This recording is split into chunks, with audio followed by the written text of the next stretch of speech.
有文化必安阳，安阳一生必去的城市。Anyang is special. It is the locus of the Shang dynasty. It is the beginning, it is the cradle of the Chinese governance. What does that mean? If you know where you come from, you definitely know where you're going. At the beginning, you have to say something in Chinese first. Please introduce yourself. 我叫唐杰里，我是从南非来，我是教授在一个大学也负责跨文化研究中心，在 Pretoria 南非。非常好。So you established this Institute of Civilization Studies. Yes. So in your definition, what is a civilization? In my definition, civilization is the foundation of any nation. Now that we are in Anyang, I can use the example here. When we look at oracle bones, the script in oracle bones, and the development of the writing system, that language that developed from there in the long run, because the Shang oracle bones actually led us to the Qiao Li and the way Qiao Li was structured. And the process goes on and on and on.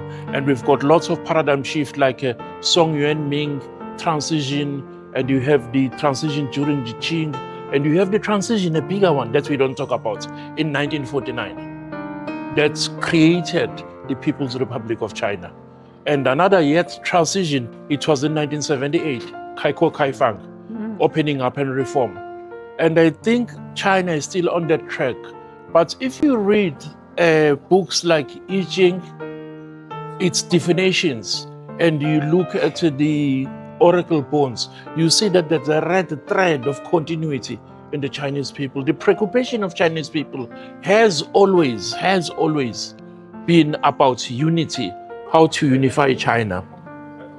And that is what also at times I try to tell majority people, because there has been a narrative, or so-called narrative, about China's pseudo-neocolonialism in Africa.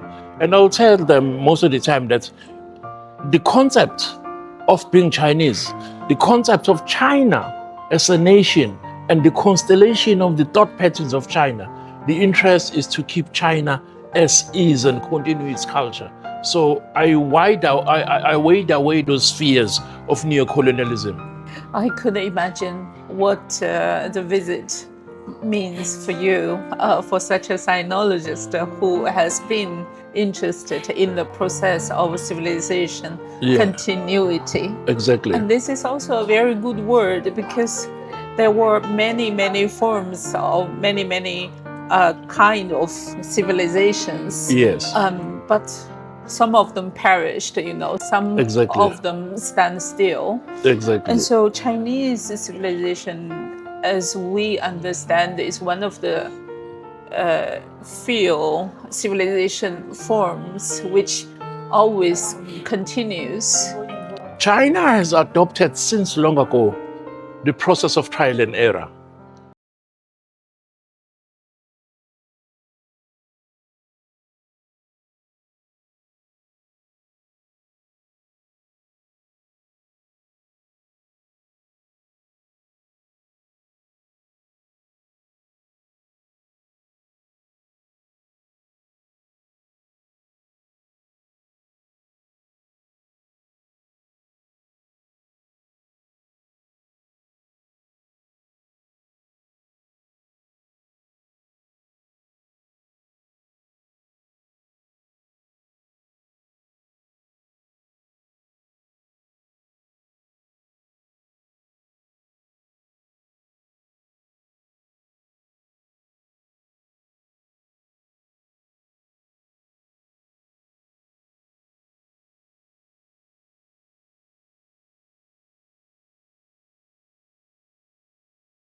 in other museums?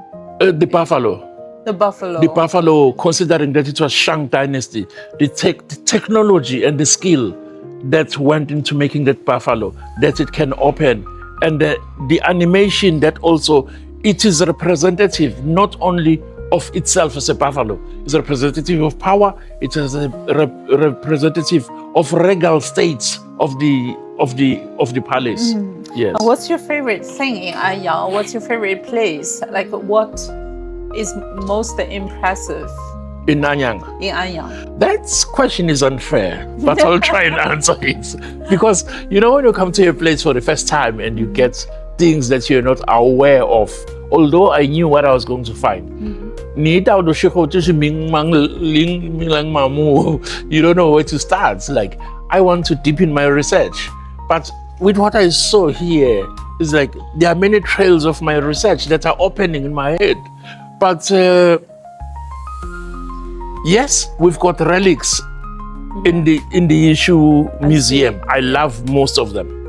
But when we went to the museum of Wenzi, Chinese characters, because I could see the process, I could see the development, I could see the people, the person that discovered these bones, the evolution, and in terms of modernity, let's say the trajectory from the planning, if we say Jiaku Wen was the planning and coming all the way. And now also, another miracle is that Jiaku Wen, they were discovered, oracle bones were discovered by mistake. It happened 100 years ago. Yes, yes, that somebody was curious and he took it and he made it into scholarship, and we're from all over the world were gathered here, amazed at this wonder.